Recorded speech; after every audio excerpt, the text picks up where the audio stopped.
All right, it's October now, but last month was the warmest September in more than 60 years here.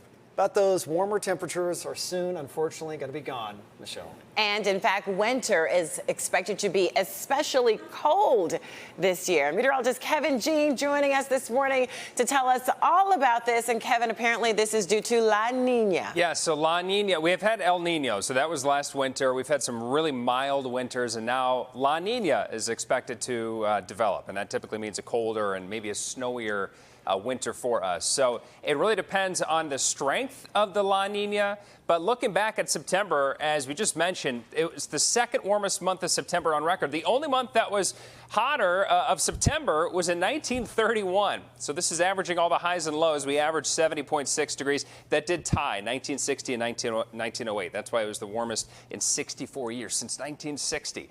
All right, so La Niña is developing, and El Nino is what we had last winter. That's when the winds are out of the west to the east. They're moving west to east near the equator in the Pacific Ocean. La Niña is the opposite when the wind is moving east to west. So why do the winds make such a big difference? Well, this is a cross-section view of the Pacific Ocean. So here's South America on the right side of your screen. So when the wind is coming out of the east, moving east to west, that creates what's called upwelling. So the cooler water that's deeper into the ocean upwells to the surface and then gets dragged across the surface. That's why the sea surface temperature is then below average. So basically, El Nino means warmer waters and La Niña means cooler waters. And there are several regions that are looked at when we're looking at the stage of El Nino or La Niña. And they're just called the Nino 1 and 2, 3 and 4. So those are the areas we're watching. So La Niña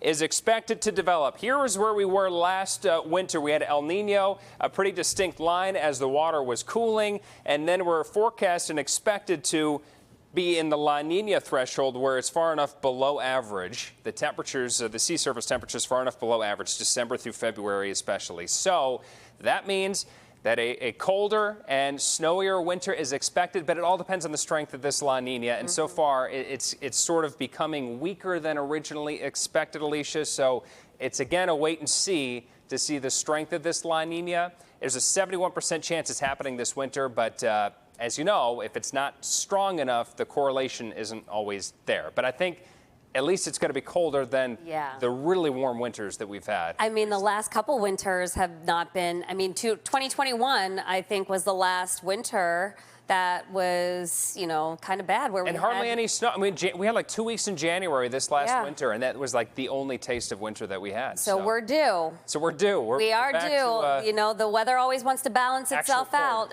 Right. So we are due for a cold and snowy winter. So enjoy the warmth. Right. Get outside. Do anything you got to do outside.